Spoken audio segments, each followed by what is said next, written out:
Mr. Rajan Lall has not been shy ever in taking tough decisions. And I said, if you want to run a successful business on your own, you have to be at the helm of affairs and know what's going on everywhere. Very important, he said, I made $1 million. That did not change my lifestyle. When I meet them, they always said their eyes don't meet with me. Because there is an inner conflict always there. I met Asim, for example, when he came to meet me. He was too good to be true. Extra nice people I get scared of.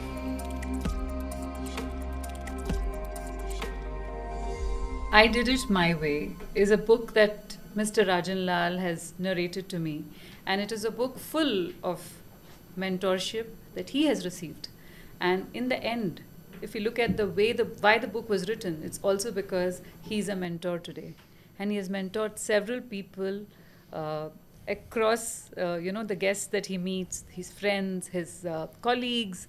Some of them are his own contemporaries, but mentorship is a quality that we look up to when it is Mr. Rajan Lall. So with Mr. Rajan Lall, the beauty is once you walk through his door of the home, you greet him, he would size you up and down, and from that point, if he likes you, your mentoring starts. He doesn't do it with a lot of people. He handpicks a few. A few lucky ones have been blessed to be in his presence and being mentored the way he has received the mentorship from his mentors. Yeah. From his mentors. Now, there's a time when he is giving back as being the mentor to a lot of people. A lot of people are very lucky to have him in their lives as mentors. So, sir, my question to you would be the first. You started a business after coming back to Dubai.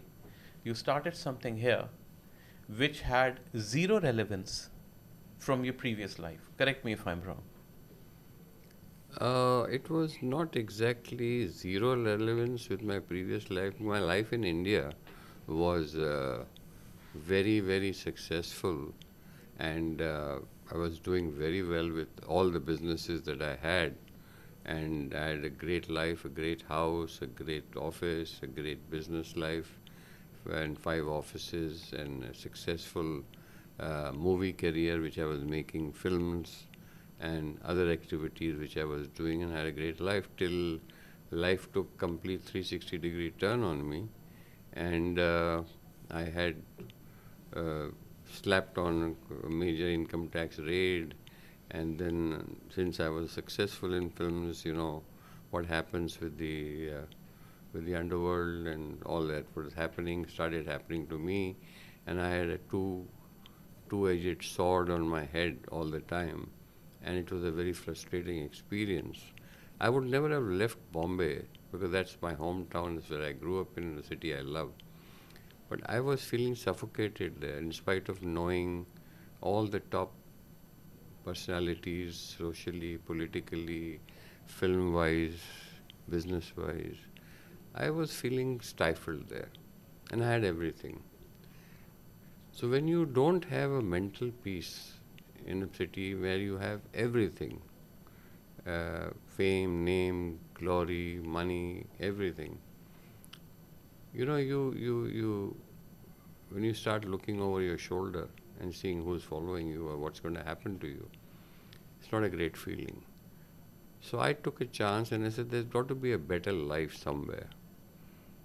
And to give up a life like that is not a very easy thing to do. And then I came to Dubai and I tried to find my roots here. I tried to start something here. And I said, just as a standby or a stopgap arrangement, let me try and do something. I tried it here. So may I ask why Dubai? Because I got again an opportunity with my with the person I had tied up with in America for making hangers, and he told me, he said, you have appointed an agent here and he's doing a very bad job, and he's spoiling relations and spoiling our name. So a friend of mine from Dubai, Mr. Salim Khan, I think, he told me, he said, Rajan, I'm not getting proper service with your hangers from India, and this guy is not doing well. Why don't you open your own warehouse there and supply everything? I said, Salim bhai, I can't be in so many places. He said, just come here. So when I went there to see him, he said, Rajan bhai, I am a big buyer of yours. I've got 50 other people who will buy from you, provided they get the service. Why don't you open a warehouse here, import the hangers from China, whatever you're doing, and open up a base here and start doing it, because the business was booming in those days. Garment business was very big in Dubai. Of course, later on it finished. So I just came and I said, okay. I said, I'm not bringing any money from there. He said, but you're a multi-millionaire there, you've got everything. I said, I have no money. So I said, I'm not bringing money here. So he says, what do you want? I said, you give me the money and you open the warehouse for me and get me my license. He says, okay. I said, but I'll pay you back once I earn the money. She said, I'm not worried about that because I know what you are there. But I said, I want to do this at the age of 53 again, like I started my life in the 70s with 500 rupees. At the age of 53, I want to do it again. Adventure. And for me, it's a challenge that I want to do it at 53. At 53, you want to start from scratch. Again, from scratch, building an empire. Building later on, as you said, became an empire. But I did that. So what I did was, I formed this company, Ajman Free Zone. I was living in a hotel apartment at Dubai called Behsan Hotel Apartment for 90 dirhams a day.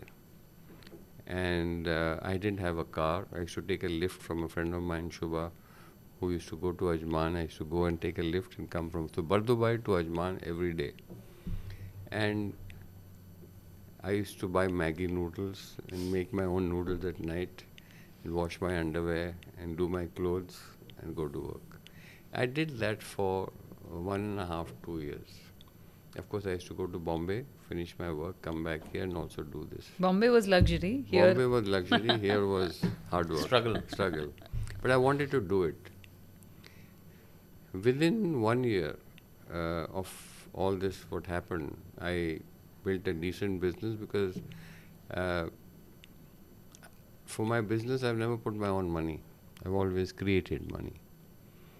I used to borrow, I used to buy at 90 days credit and I used to sell on cash. So my cash flows became very good. Very good. How did you make it scalable? It was scalable because my colleague, a partner, Mr. Carl Hasmanist at that time, who was in charge of this company, got me the credit facility of 90 days from my China supplier, who had a huge factory. He says, give Rajan these goods at 90 days and he will pay you money in 90 days. So I used to get my goods in 90 days credit and I used to go to the suppliers, my customers, and take cash against delivery from them. So I created a payment where I had a 90-day window of cash rich, so to speak. But in spite of that 1.5 years which I did not move out of Behsan apartment and started buying luxuries of an apartment or car. I bought a car after 2 years, that also a small Nissan Tida or whatever it is, which he took to the bank for, and as a utility vehicle.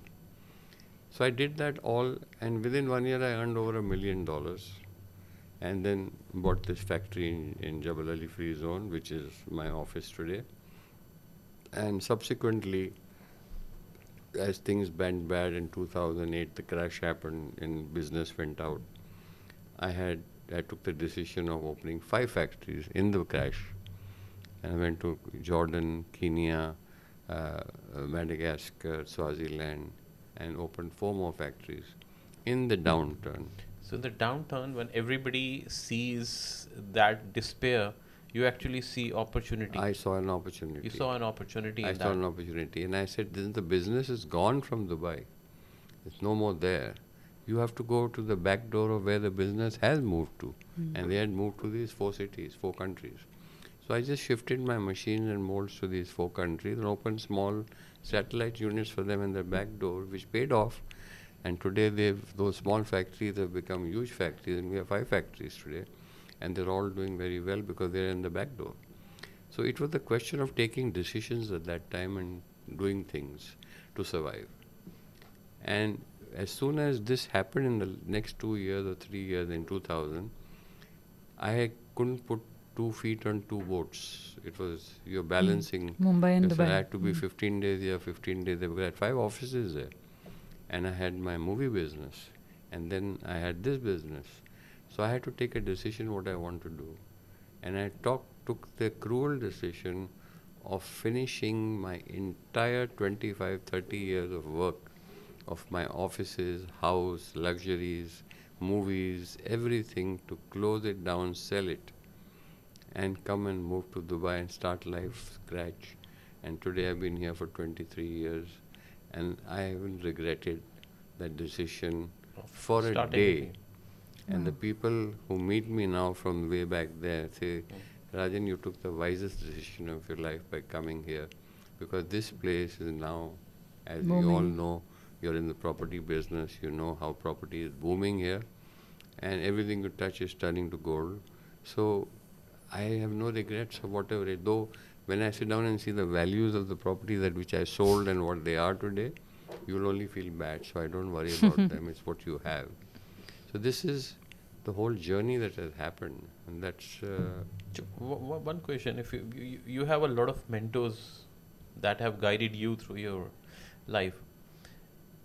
When I interact with you, I see one quality which stands out from, you're very direct. Yes. And you don't mince your words. I don't. And you are bang on to the point. Yes. Where did you pick up this quality from? Well, there are a lot of people we come across, both of us, and at times they're very diplomatic, and we smile at people. Yeah. You and I do that. We sit across the table and we smile at people. Look what he's doing. Yes. And I've seen the first interaction I had. You're very direct. You're very to the point, on point, to the point. I think, Asim, when we met for the first time, under whatever circumstances we met, I didn't know you at all. I met you for the first time, and when you talked to me and I talked to you, there was something that clicked. I liked the honesty with which you talked, but I found that there were certain things which you were not doing right or were going wrong in, put it mildly. I had no choice but to tell you on your face, because I am the kind of person who says the way things are. I don't have one thing in my mind and one thing in my... Yeah, you're not saying something and you're meaning something, and you're not... Else. I don't mix my words. You don't mix words. And that is the reason why people who love really want to know you and love you appreciate it. Because there are not many people today who can tell you on your face, you're doing this thing wrong. You need to correct this because this will lead you. It's a train wreck waiting to happen. So you've got to understand that when somebody says, but if they take it in the right spirit, they will gain out of it. If they don't, it's their loss. Can I suggest something, sir? At your door, because you sit in your lounge most of the time, or you're sitting outside, and on your main door, you should have a small tally, a small plate, which should say reality check 15 feet away. You are now 15 feet away from reality check. So it's like beeping. You should beep. You are right now. You see, we all need that reality check in our life. Absolutely. Ask me. I have been a recipient of that too. And how many of us have met people knowing this? Most of us cannot even swallow that reality check. I've known people who have come to him, gotten that reality check, went away, did not speak to you for quite some time, ultimately realized that he was right. And he was only looking for your good. talking in their own interest to make sure that if he interacts with you, he brings in that value in your life. That value addition because of him being present in your life is there. And that's what... He calls a spade, and not everybody has the guts to take it, right? Everybody doesn't have the guts. Realize one thing. People who are very sweet to you on your face, be careful of them. Yeah, they are going to.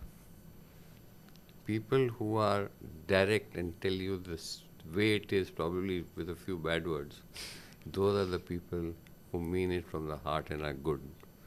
I don't trust people who are very sweet on the face. And I've met a lot of people in my life who are so sweet, Aoji, Betoji, that kind of thing. And they're so honest, so good, so this thing. I immediately get scared of them. It's become second nature to me. So you have your walls up. Yeah. Because you don't know when the dagger comes. Yes. And second thing is that judging people, I can judge in 5 minutes. Today I'm sitting down with you, I meet you for the first 5-10 minutes, I listen to you, talk to you, you can judge a person. And it's now become second nature to me. Because it's no rocket science, The people you meet, you go to social functions, you meet people at parties, you find the women chatting, gossiping, you find men talking, and then you're sitting down, and I'm just sitting down and watching them. And I'm noticing this one, no, this one, no, this one maybe, this one, yes. And I'm sitting down, it's great fun for me. And I said, this person is talking too much about his business. He's talking too much about who he is and what he does and how he drives, which car he drives, where he lives. I said, this man is a fraud. Or you find women who's talking too much about themselves. You disregard. You just switch off. There's a switch inside. You just switch off. You don't show your annoyance. You don't show your emotion. You just switch off. And then you meet certain people who are quiet. And then you go to them and say, you want to talk to them, and they talk to you. Those are the solid people. Have you met a big, successful businessman who walks in and says, you know what, I own Reliance, I'm Mukesh Ambani, and I own this, and this is who I am. Have you heard that? No. He doesn't need to boast. He doesn't need to. What you are. The line doesn't announce itself. People know about you. Who you are, people know. It's already there out in the open in the zone. It's out there in the universe. The people know who you are. You don't have to be well dressed or wear an expensive watch or drive an expensive car to know who you are. That comes along with it. Those are the little icing on the cakes which you wear, your dress, your watch, your shoes, your car. Those are all icing on the cake. That doesn't make you who you are. What makes you who you are is when you actually enter. Your aura comes when you walk into a room and people look up at you and say, that's the guy who's come. So this is what happens over a period of time. And this I saw, like I used to see Dutt Sahab walk in. I'm giving you an example. When Dutt Sahab used to walk into my parties and walk in, we were like a tiger. You know, like a very, a tiger walking, leopard walking. He had a walk of a leopard. And when they bring the bell in Dutt Sahab, there was silence. The whole party that was going on, Dutt Sahab walks in, there's an aura about him. There's like a halo behind him. He had this stage on his face which was red, fresh, and he used to walk in and wish everybody, greet him, everything. So that was the man. And I say, yaar, kya baat hai? This is what you should be, that when you walk into a party or a place, then people stop and look and say, oh, he's here. So these are things which I saw there. And you just carry it forward, that's all. So it's, how you realize what people are and then you go for it. Like you say, I met Asim, for example, when he came to meet me. He still remembers it, huh? I remember and you're sitting outside. I remember talking to him and everything. And he was, earlier, I'll tell you honestly today, he was too good to be true. That was your reading. He was too good to be true. And he was extra nice, like I told you earlier. Extra nice people I get scared of. Now I'm telling you the way things are. You said I'm very direct. When I met you I said, Asim is, he's too sweet. He's too good. He's so well behaved. He opens the door for you. He helps you. This, that. I said, this guy's too sweet. There's something not right about him. Right? And I said, he's, he has to be watched. To tell Rengin, and I said, Asim is too sweet. He's not. There's something wrong with this guy. Something wrong with this guy. Too good, yeah. He's got some agenda. So then I kept watching him, and as I got to know him, and I opened up with him, and I found that this is part of his nature. Being nice, pleasant, respectful, very humble, nice, everything is part of his nature. It's not a put on. This is him. And then we got closer and further closer, and then I expressed a few times a little harshly to him about whatever he was doing in his life, and he should rectify. So he met me. He said, "Now I need to thrash him a bit in order to put him on the right track." He said, "Listen, I've known you for this much time. The day I met him, he was sitting outside in his portfolio, and he lives in the Palm. It's a very beautiful house, sitting outside. He said, come and sit beside me." And he told me a few things about his life. The eloquent way in which he spoke, zero filters, zero things that he wanted to hide or he wanted to cover. One aspect of his life, Mr. Rajan Lall has not been shy ever in taking tough decisions. You've always taken very, very, very tough decisions in your life. How did you acquire that? Because you see, 90% of the people, we are not very good at taking tough decisions. We're not very good at taking decisions altogether. We postpone it all the time. And tough decisions. I've always seen you taking the bull by the horn and taking tough decisions.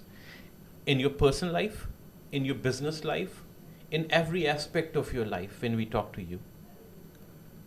That's how have you built that trait? I think it comes, now that you mentioned it, I think it comes from of creating a shield or what we call a kavach when you are doing a business, such a big business on your own. So when I had my own business in India and now in Dubai, you're basically alone. It's not a corporate company or anything. It's a mama papa shop. One-man show. It's a small one-man show. And now, of course, I have my son with me.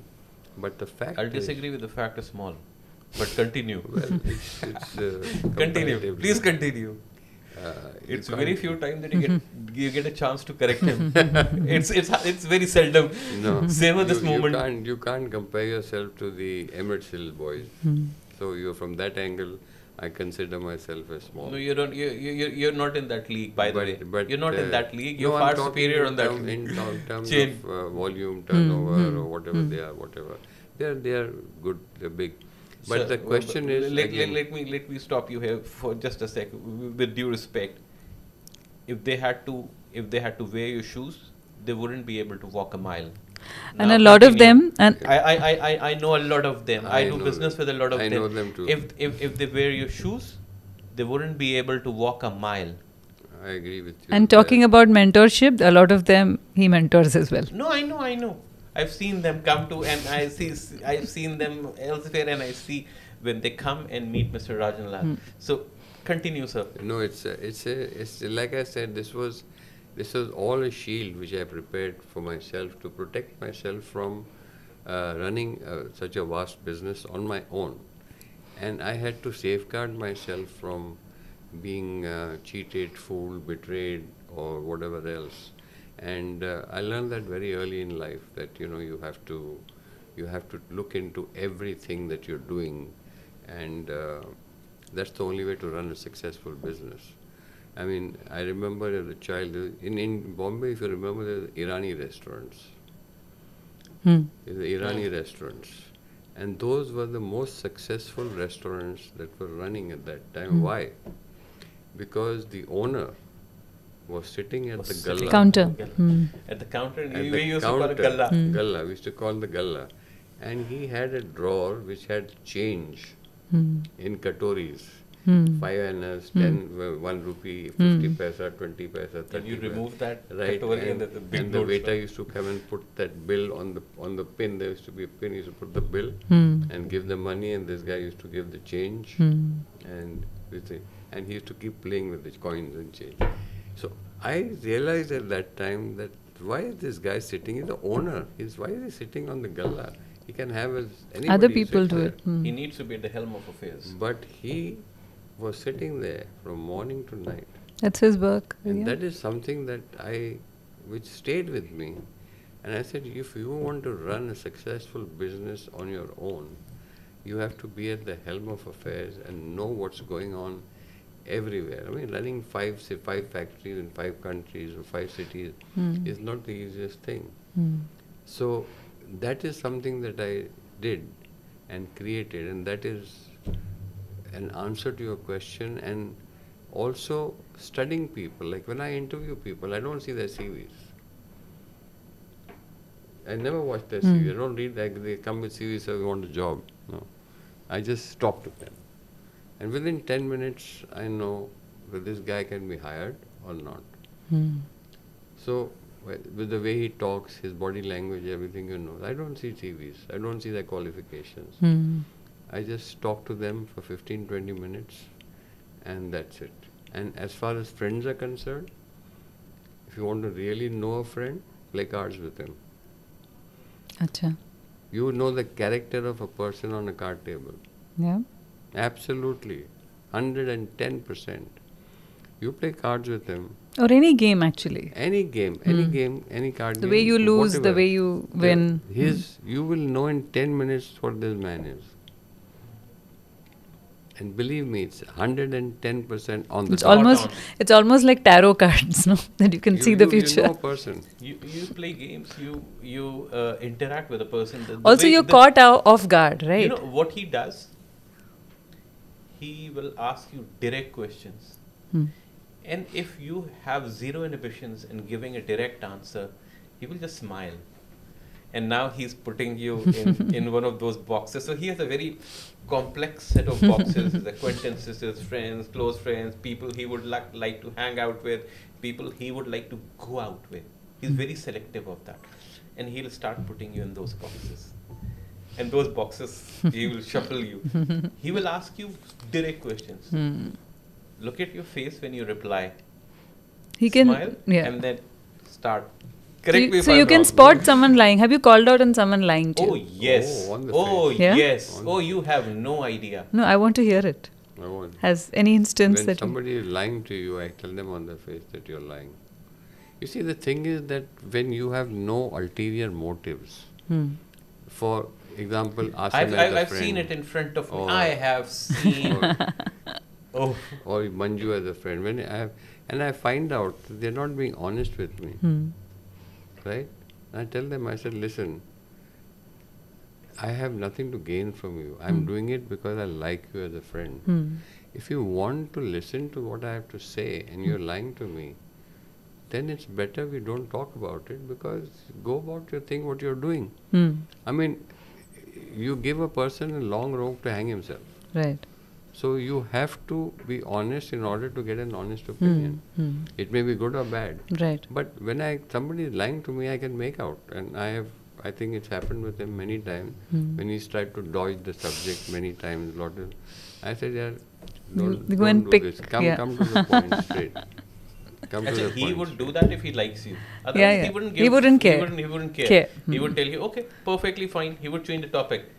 But Yeah, if he's invested in you. If he has invested in you, very rightly said, Manju, if he has invested with you, the correct word was this, then he would guide you. He would take pain.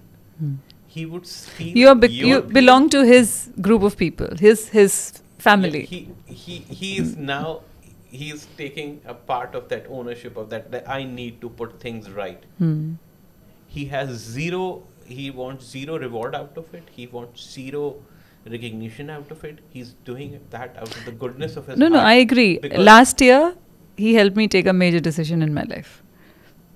We'll not talk about it because there is it's to do with my career. But yes, it was. I mean, I have seen instances when I'm sitting there, and he has called out people to their face that listen, this is what you're doing.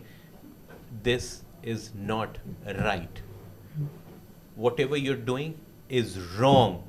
He does not mince his words. He has the word wrong keeps on coming. You're doing this wrong. No, Mr. Anupam Kher said that, right? Yes. When Mahesh Bhatt went to him and told him that Sanjeev Kumar has been chosen for the role, you told Mr. Mahesh Bhatt that you've already spoken to Anupam Kher. How can you get Sanjeev Kumar to do that role? Yeah. So that is also that is being righteous. You're presenting a truth to him. Yeah, I think now, at this stage when the book comes out and everything's, he talks about a lot of his mentors and the journey. What we need to derive out of it is lessons that we all can apply in our life. From the book, yeah. What we need to take out from that, like very important, he said, I made $1 million. That did not change my lifestyle. My personality and my aura and my self-esteem was very comfortable in remaining in my status quo as far as the bling lifestyle depicting that is concerned. Yeah. I was very humble, I was very down to earth, and I invested that amount back. 90% of the people that I know would not do that. And 90% would just go around flashing that money and not invest that money back into the business, because that's what long-term sustainable planning means. So these are the lessons that we can derive out of it. These are the lessons that we need to learn from that. Absolutely. I'd like him to ask, one question that I'd like to ask him is, what are the 5 ways to spot a liar? 5 ways to spot a liar? There's only one way. Ask direct question. There's only one way to spot a liar. Okay. When you sit down with him and look him in the eye, if he can't look you in the eye, that's then a liar. The time when the person has to, you have to be careful of that person. Because when you look in the eye, he talks to you, it's different. And I have known friends who have let me down and betrayed me to the point of my going bankrupt, who today I'm still friends with. I still meet, I hug, I meet, I socialize, cannot look me in the eye. When I meet them, they always, their eyes don't meet with me. Because there is an inner conflict always there. No, because he has told them in so many ways. I've known people who he has given guidance to, and they have come back to him after so many like ups and downs and going left, right, and you know, one thing about being in his personality that you will see is the grace with which he will accept that. He will accept that person back, not in the same way. Not telling them that, listen, you remember now? No, he does not do that. But there's a boundary. But there is an invisible boundary. But then he will be very graceful about it. Yeah. There have been times when he gets upset, but he is always, I've seen him with grace and he always takes the higher ground. Grace the higher ground. Yeah. Higher ground. I have all my people who have betrayed me and stabbed me in the back or let me down, whether it's a relationship, whether it's a friendship, whether it's family, brothers, whatever. They know that they have let me down, but till today I've kept up relations and friendships with everybody. People ask me, why are you still friends with this guy? He stabbed you in the back, he fooled you, he cheated you. I said, that's just his karma. I am still good with him, I'm still nice with him. And that kills him more because he knows that why is this guy being good to me after me. So, but I keep up with everybody. My relations are with everybody. But I know up to what level I have to work or trust them. Like they say, तुमने तो अपनी औकात दिखा दी, हम भी अपना मेयार गिरा दें क्या? Yeah. हम भी अपना मेयार गिरा दें क्या? कभी नहीं, कभी नहीं. So that's what he is an ardent believer of. Yes. That's grace. Okay. Thank you so much for having me. Thank you, sir. Thank you. It's always a pleasure to talk to you, either on a podcast or personally. And you're always on your toes when you talk to Mr. Rajan Lall, because you never know when the next... Then the truth will hit you. The truth will come and hit you. He'll tell you what a bad podcast or what a good podcast it was. I mean, that's one of the qualities that has always I've admired in him. Yeah. I wish I had that courage. No, but some people, everybody is made differently. I am one of those people who have led life on my terms. And that's why I did it my way. I have swum across the tide. I've been ostracized by society. I've been let down by people. I've left people. I've been ruthless in a lot of things. And I have done it because I feel that the most important person in this world is you. And by first paying yourself is not being selfish. Selfish is not a vice. It's a virtue. It's a virtue. Ayn Rand's book is called The Virtue of Selfishness. Selfishness. First, whether it's financially, whether it's emotionally, physically, mentally, I do what makes me happy. Because then you'll be able to generate... Yeah, because Ayn Rand... That's it. Ayn Rand, who wrote The Fountainhead, is a very famous book, wrote another book called The Virtue of Selfishness. Yes. It's not... And I tell people, I say, I'm very selfish. But I won't feel bad about it. Because if I don't keep myself happy, if I do things what makes you happy or you happy, It's not a sustainable journey. No, but selfish doesn't mean... You and I know exactly what we are saying. Yes. But because then you'll not be able to make other people happy and be sustainable in that relationship. Absolutely. But the selfishness that you're talking about is also very selfless. Because when he's talking to you about mentoring you, he is talking for you. I have Not for nothing him. to gain. So when people go away, like we're talking about a lot of people who have gone away, who I've known for so many years, I figure it's not my loss. It's their loss. It's their loss. So why should it trouble me? And it doesn't stress me or worry me or I think about why.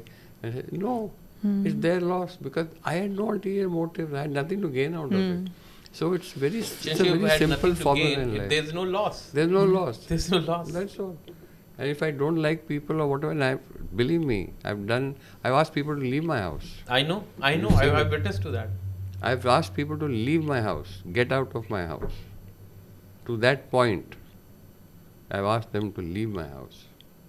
And also, I've not opened, I won't name names, but I've not opened the doors to people. Yeah, who were late. Who were late, who have said they're coming at 9 and have arrived at 12:30. And I've not opened the door. Doors to them. And those people are not small people, they're very, very, very big celebrities. And they left from the door. And they left from the door, and I told them sorry. I mean, the man has called from the door to ask him to open the door. Calling from the door, I'm waiting at the door. And I said, sorry, I'll see you tomorrow. You are late by 3.5 hours, there's no time to come. I haven't talked to that person for 4 years. And then when you get back, get friendly, that person has great respect for you. Today. So, and these are not ordinary people, these are highly... So, that's what I'm trying to tell you is this, you have to sometimes stand your ground and put people in their place to make them realize that they cannot walk over you, they cannot take you for granted, and you are an individual equal with them. If you want my friendship, you have to reciprocate. It should be on equal terms. It should be with mutual respect and admiration and on equal terms. That's all. Otherwise, it's of no use. And another thing, people ask me before we end, I throw a lot of parties, as we all know. In Bombay, I used to throw a lot of parties. I had parties when a movie is released, everything. I used to throw parties, premieres. So I used to have parties at my bungalow for about 400, 500 people. I learned a very big lesson.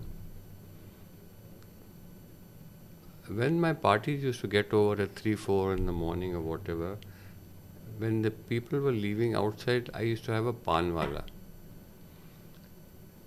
जो पान बनाता ना उसको, I used to keep him out. So when they're going, the people are eating their pan and ordering, you know. So they used to order, they're all drunk, having a nice time. Next day the pan wala comes to me and he says, sir, you know, how much हिसाब 1000, 1200 whatever. He says, sir, मैं आपको एक बात पूछूं? बोलो.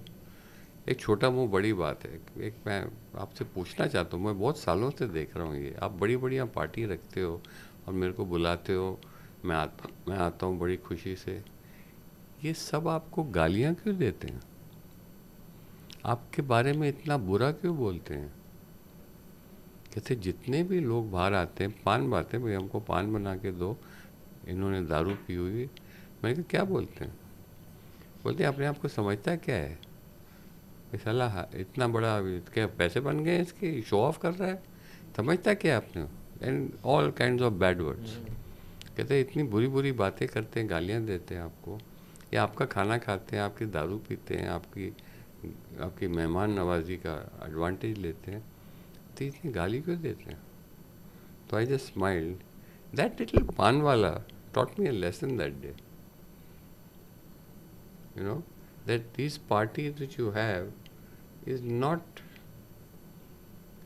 for your friends, because they are not your friends. Acquaintances. They are acquaintances. And from that day, I changed my state of mind. And believe me, this is a fact. Now, when I have big parties, I have it with a different frame of mind. And I said, all of you come, 100, 200, 300, come to entertain me. Come, entertain me, eat my food, drink my whiskey and go. Because I want you to entertain me. So now I call them with that state of mind and I feel good about it. So it's how you look upon it. I say, okay, you want to give me bad words, you want to curse me, which they all do even today. I know when I have parties, they still do. But it's fine, because I want to be entertained. Yeah. Come, entertain me, make my evening good. Hug me, The kiss me, tell me. The expectations are The below perspective. zero. The So perspective this is how you look upon it. So now I consider that with this, I would like to, I think, end the podcast. There are a lot of lessons we're going to talk about on camera and off camera in another day. This will continue. Yes. And hopefully we get to learn a lot more from you. Right. I'm here to part with information. Anybody wants to hear it. Ask me direct questions. I will give you answers you never wished you would have asked for. That's a good Mr. one. Rajan Lall for you. Well, thank you so much for having me. Thank you, sir, Thank for you. being here. Thank you, Manju. Thank you.